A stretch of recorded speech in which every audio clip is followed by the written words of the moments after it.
often on our Japanglish videos we receive comments and questions from people about why it is that a country like Japan that's so educated can have the sort of level of English that it does, that results in Japanglish on signs and t-shirts and things. And also people who've travelled to Europe or have lived in Europe will often comment about the level of English, because of course in Europe quite common to have people that can speak 2 or 3 languages fluently. So in that regard, Japan's probably a bit unique in that it's one of those countries that still is pretty much everybody just speaks Japanese, and there's not really very many people here at all that are bilingual, that can speak a second language to a reasonable level. So just want to start by clarifying again, as we've said a number of times before, we have never said that we think that Japanese people should speak English. The language in Japan is Japanese, so if you're going to come to Japan and spend any period of time here, then you need to make sure that your Japanese level is good enough, that your written and reading and writing and speaking and understanding of Japanese is a good enough level that you can live here and only use Japanese. Obviously, the language here is Japanese, that's obviously the case. The only reason we're making this video is in response to the people that are constantly questioning us about this. Why is it that Japanese people who are known to be so well educated and to study so hard have one of the lowest levels of English in the world? And it's true. In the studies that have been done and the comparisons that have been done, it's easy to find this on the internet. They've compared English levels in countries, English as a second language countries, and Japan always scores really low. It's sort of like number 28 or something, so most of the European countries come first, and then a lot of the Asian countries come next, and then Japan comes down low underneath South Korea and a whole bunch of other countries. So the fact is that it is low, that the English competency level in Japan is really, really low. So again, we're not criticising that, we're not complaining about that, we're not suggesting that anything be changed or anything be different. Nothing to do with us at all. All this is just some observations and answering the questions that keep getting raised by viewers and by people who are interested in Japan, but also by people in Japan, for example, the Japanese government. So with the Olympics coming here in 2020, and also just before that even happened, the Japanese government realised that if Japan is going to stay competitive as far as their manufacturing, cars and computers and electronics, and if Japan is going to stay competitive in the business world on an international level, that they need to improve their English ability, because obviously those studies that show that Japan's English level is lower than all those other countries means that it's very hard for Japan to compete when you've got other countries that can communicate better with the rest of the world. That's giving Japan a distinct disadvantage when it comes to trying to get different markets for their cars and their electronics and all that sort of thing. So it's not us saying it, it's the people who visit Japan, who wanted to visit Japan, who are asking about it, and it's the Japanese government and other people here who are talking about it. And it is a topic at the moment, particularly the Olympics coming up. It's on the news, and in the newspaper they're talking about the English levels. And the government here has, in recent years, has made some changes. One thing they brought in was that instead of starting to do English in junior high school, which was the case, they've actually brought it in. Kids from about 10 years old have started to do some English at schools, but we know some people who have kids that are at elementary school, and apparently they do average about 1 hour a week of English, and it usually involves singing songs and dancing. And that's probably one of the biggest problems as to why the English level here is so low, is that the lessons that they have are just not practical. For younger students it tends to be, and this is the school system itself, and also there's the private English schools here that kids go to. And if you've spoken to anybody who's ever worked in an English school in Japan, they'll tell you that most of the staff are treated like clowns, and they're expected to dance and sing and jump around, and it's quite common to meet people here who'll say, oh, my son studied English at an English school for 5 years, you know, and you say, oh, hello, how are you? And they go, oh, and maybe they can answer that, oh, I'm fine, thank you, and you? And you say, ask them a question, ask them any question, and it's usually the end of the story. They just sort of freeze up. They just sort of freeze up and don't know what to say. And the reality is that for the younger students, it tends to be about fun. So it tends to be about singing songs and dancing and things like that don't actually seem to teach them any English. So what they tend to learn is songs. And when you do get circumstances like that where a mother says, oh, my son's learned English for 5 years, they'll often say to them, sing the song, and there'll be some song that they've learnt in English that they sing. Or, you know, it's very, very rare to meet a kid here that will actually speak any English to you at all. It's usually, and it's not just the shy thing. The shy thing is an element of it as well, but the reality is that the ability just isn't there to actually communicate with the language. It's sort of as if English isn't seen as a communication thing. It's sort of seen more as an entertainment.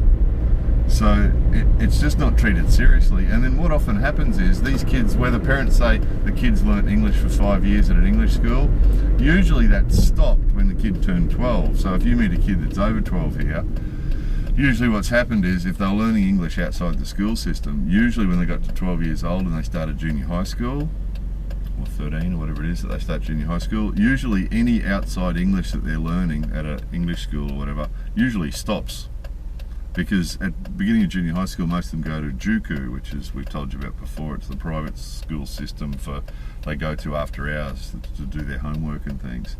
And the parents usually just go, oh, well, he's going to be doing JUCO, so we'll just stop the English.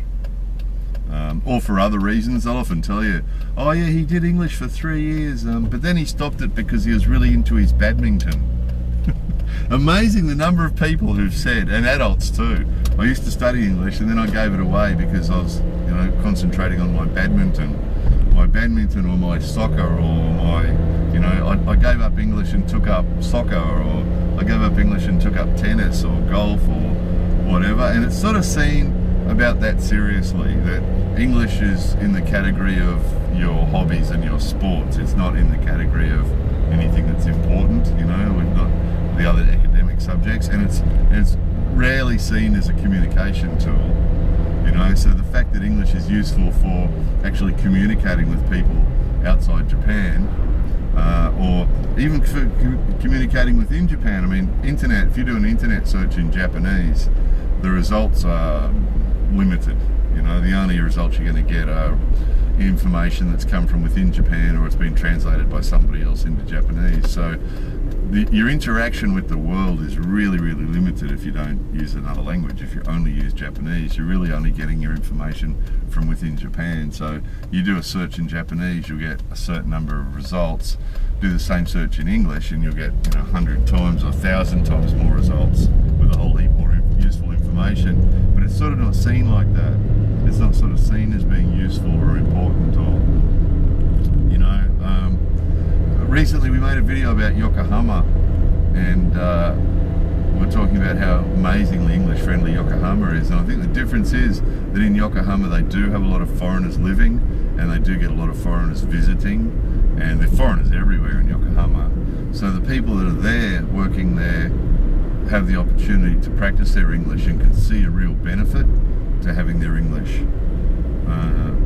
And they can see that it's used, and it must give them more employment opportunities and things like that, because obviously the hotels and restaurants and other businesses there they need English speaking staff. And that's one of the things that is starting to happen here, is there's big companies here that are starting to have rules about this, and there's a bunch of them. There's Rakuten and there's Toyota and there's JAL, Japan Airlines, and a few others, lots of others, that have started to bring in minimum English requirements for staff, and sometimes for all staff. Like Rakuten, you can't get a job with Rakuten unless you can speak English to have a TOEIC score, of a certain TOEIC score. So sometimes it's for all staff, or sometimes it's just for management. So sometimes they'll say, if you want to, you know, progress into management in our company, you need to have a TOEIC score of whatever, you know, an English level of a certain level. So that's starting to happen more and more, but most people here aren't aware of that, or aren't thinking about that, or you know, they say they live in a town like where we are now, and they say, well, we don't need English here, and the businesses here don't need English, and we don't have any foreigners living here, so why would I learn English? You know, and which is sort of fair enough, but of course it's going to mean that Japan is going to be left further and further behind as time progresses, as the other countries, you know, bring up their English levels and can communicate with the world, and these guys just can't. And it's just not until something happens. For example, a boss, we know a guy here recently who was working for a company out here in the countryside, and the boss retired and a new boss came in, and the old boss couldn't speak English. And this tends to be what happens, is the old bosses can't speak English, and the people who run the country most of them can't speak English. You know, the politicians and the businessmen and all the people at the top that run the country, most of them can't speak English, and most of the bosses can't speak English, and most of the parents can't speak English. And that's the other thing, is that most of the parents here will just say, well, you know, I've never been able to speak English and it hasn't held me back, or I haven't needed English, so my children won't need it either. And it sort of it perpetuates itself, so that there's this common feeling here that English is just not important, that you just don't need English here. And so unless what happened, to finish that other story, is what happened is the old boss retired and a young boss came in, and the young boss's English is really good. We actually saw a letter he'd written. Their company has branches around the world, and he'd written a letter to all his staff around the world, and his level of English was beautiful, and it was really quite eloquent. And he came in and said, right, from now on, all people from junior management up have to have a TOEIC score of 570, I think it was, which is pretty high, and you have until June next year to get there, which is sort of impossible for a lot of people. And this is the other thing that the government's done recently, is they've said that they're thinking about bringing in a rule that, you know, you can't get into university without doing an English test first to test your English level. But the problem is that people aren't getting to a decent level in the first place, and that's the thing with this company, is they've told these staff they have till June next year to get their English level to 570 TOEIC, which basically for most of them is going to be impossible, because, you know, those of you who speak a second language know that, you know, to get yourself to a really good level in a language in, you know, 8 months or whatever it is really pushing it, considering these people have full-time jobs, they work 50 or 60 hours a week already. And then the other problem is that there isn't really anywhere, even the people who realise, so the ones who usually realise English is useful are the ones whose bosses have told them they have to speak it, or people who've travelled. And this is one thing for Japanese people, quite often when you see Japanese tourists in other countries, they're travelling in a bus, aren't they, with a whole bunch of other people doing a tour, and usually that's because the English level isn't good enough, or not just English, but there's not a second language they can use. And if you can only speak Japanese, it's really difficult to travel outside Japan, because, you know, if you can only use Japanese, that really limits where you can go and what you can do. So that's why Japanese people tend to travel in tour groups when they go overseas, because it's easier for them to get around. You know, they don't have to worry about the language thing. So the people whose bosses have told them they have to improve their English ability, or the people who travel and want to travel more, who realise that they need to improve their English ability. So they're the ones that are motivated. Most other people just don't care. They're just not interested. They're just not interested. And the Japanese system's all about, it all maintains that, as we've sort of mentioned in other videos about other topics before. You know, this is one of the only countries in the world where, to do a pilot radio test where the international language is English, you have to do the radio test in Japanese. One of the few countries in the world that actually has that. So the system's really parochial. It really maintains itself, and then all the people in it from the top down tend to maintain it, so that most people are convinced that Japanese is not important, or that English is not important. And then those who do think that English could be useful for them, for their career or for the country, you know, there's some people here who believe that it'll be good for Japan's economy. One of the things I want to increase here is tourism. And as you've seen on our English Friendly Japan directory, you know, we struggle. We go really hard to try and find English friendly hotels and businesses and places here for you guys, for if you come here for a holiday, and it's a struggle. You know, we wouldn't even think about doing a website like that in Europe, because just goes without saying. There's people in Denmark and Finland and Switzerland and all around the place in Europe and Holland that could teach me to speak English better. So we wouldn't even think of doing that in Europe, but here, we really struggle to find English-friendly places here, and the problem is that the educational system. We'll just get back to that again. So let's just assume there is a small percentage of people here who do think English is important. The systems here, the school systems here, they don't teach English so that people understand English. What they do is it's just about memorizing. So the people here, when they study English at school or university, usually are just memorizing. So there's not really communication going on. It's just reading questions and answering them, or listening and answering. There's a lot of reading and writing that goes on, and that's about it. And it's mostly memorization. So what they do is they memorize that year's study and then do the tests and get through them, and then just basically forget about it and move on to the next topic. So they're not really learning. Most of the people aren't really learning English. What they're doing is just memorizing various rules about English so that they can get through their tests, and that's about it. And then once they've got through the test, they just forget it. Similar to the way some people do chemistry or physics or something at school, aware of the fact that they're never going to apply it. So once they finish their tests, they just forget it all and move on to something else. And that's the way English is treated here pretty much. So the school systems themselves and the universities and so on, they don't really teach English for communication. There's English teachers here who work at Juku, work at the private schools after hours, who teach, they're Japanese people who teach English to the students or help the students with their English homework. And you ask them if they had a good weekend in English. Did you have a good weekend? And they won't be able to answer you. Because they're really good at the textbook English, at reading the questions and writing the right answer or picking the right answer. But you ask them what they did on the weekend, and they'll stand there and they'll say, etto nandake,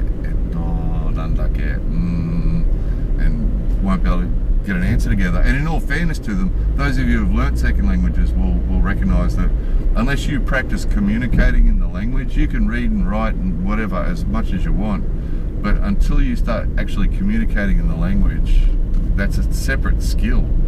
It's a different skill using a different part of the brain, and unless you practice that skill, you can read and write all you want, and it'll never be good enough to communicate. So that's the problem. And even the private English schools here are the same. They just don't teach it. There's fun and games and dancing and singing, and it's all about the students having fun and a good time, which is great. But there's no real focus on anybody really learning English to communicate. So it's really rare, if you run into someone in Japan who does speak English to a good level, usually if you ask them, where have you been? So if they speak English well and understand it well and respond to you naturally and quickly, you can pretty well guess they've been somewhere. And usually if you get someone like that, you say to them, where have you been? And they say, I spent a year in England, or I spent 2 years in Australia, or I spent a couple of years in America or Canada or somewhere. They've been somewhere for an extended period of time, and that's allowed them to get their level up. Again, because they got to practice the communication skill, which the average person in Japan just never gets. It's not like Europe where people are, TV and neighbours and travelling on the weekend, and they're exposed to other languages all the time. Whereas in Japan, you're just not. The only English we're exposed to here is usually really strange. We've showed you some of it on TV, it's just weird stuff. And not even real English, just sort of this Japanglish sort of English that is more for entertainment. And again, this underlying thing that English is about entertainment. That when you do see it used here, it's not used for communication. On the radio they'll say in English on the radio, they'll say, now for the news and weather. Kyou no tenki wa. So in other words, what they're doing is they're introducing it in English because it sounds cool, right? And then the information is given to you in Japanese because they don't give any useful information to you in English because nobody would understand it. And it's a fair call that most of the people listening would not understand it. So they do the introduction in English because it sounds cool, and that's almost always the case with media, with TV and radio and advertising and whatever. If you hear an English word here, it's usually just fluff. It's usually just decoration. it's usually just decoration. Same as the t-shirts and the posters and everything else. You see an English word, it's usually just decoration, and it's not about communication. And that's the answer to those people that say, what's with the Japanglish? Why don't they check it and make sure it's correct before they put it on a t-shirt or paint it on a building? It's because it's not used for communication, it's used for decoration. So it doesn't matter what it means. It doesn't matter if they're using it for the wrong meaning, they don't care. You know, and some 4-year-old kid with a t-shirt that says F you, and we showed you that t-shirt, they don't care because nobody knows what it means. It's just decoration. It's some Roman writing and it just looks cool, you know. And, you know, again, this isn't always the case. There is some people here who speak English really well. There are some people here who speak English really well and communicate in English really well, and of course there are. But the reality is, the fact is, that compared to the rest of the educated world, it's a small percentage, and they're really rare, and it's just the way it is. So yeah, to those people who keep asking, these are really the reasons. Probably if we're sort of going to paraphrase it or try and make a short list of the reasons, the first reason would be that most people just don't think it's important. You know, they lump it in with badminton and table tennis, and you know, this year we do badminton, next year we do English, and the year after we do table tennis, and you know, it's just not important. That's the first thing. No one thinks it's important. That's probably the key, because if they did think it was important, then that'd motivate the whole system to be more effective. But most people here just don't think it's important, don't care. They've never been able to speak English, and they haven't missed it, so they don't care. They just don't realise, most people just don't realise the benefits of having it. You know, what you can do on the internet in English compared with what you can do in Japanese, and you know, the travelling and all the rest of it. But most people just don't think it's important. That's number one.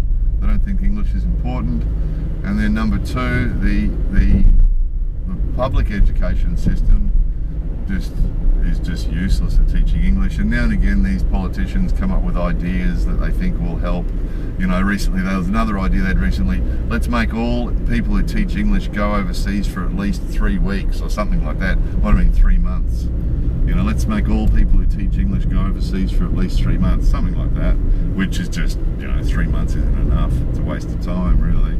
And the ideas that they come up with like that, you know, you hear about them on TV, on the news, and in the newspaper, and talking about these ideas they have for improving the English level, and yet to hear a good one. They have all different ones, but none of them are really practical. And for some strange reason, they don't look at the rest of the world. They don't go to Europe and go to Finland or Denmark or somewhere like that, where the English level's supreme as a second language. It's not the first language in those countries, and the English language there is supreme. And I mean, that'd be the sort of place that you need to go, or Holland or somewhere, and see how they teach English there and learn from that. But they'll just do their 1 hour a week singing and dancing and playing games and think that's enough. They think 4 or 5 hours a week of badminton practice is important to get your badminton level up.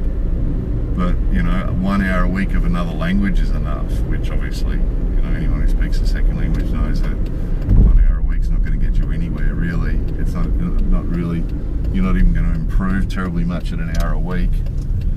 So that's pretty much it, guys. It's the motivation, not really thinking it's important, and then the systems themselves not really being effective. Those private English schools are more about keeping the students entertained and happy than about teaching them really to learn to communicate in English, and because they sort of treat the students as customers, so they're just trying to keep the customers happy rather than worry about whether they're learning English. And usually those students' parents don't speak English, so they don't really know either. If the kid comes home singing a song in English, as far as the parents are concerned, it all seems pretty good, you know. So anyway, there it was. Again, delicate subject. Again, just repeating, not a criticism. We're not saying anybody here should speak English or that they need to or anything else. All it is just answering the questions from those people who ask, why is the English level so low in such an educated country? And addressing the fact that the Prime Minister and other politicians around Japan are talking about improving the level of English in Japan, and why that's not working, basically. Why it's not working. So anyway, there it was. Delicate subject, wasn't it? More videos coming soon.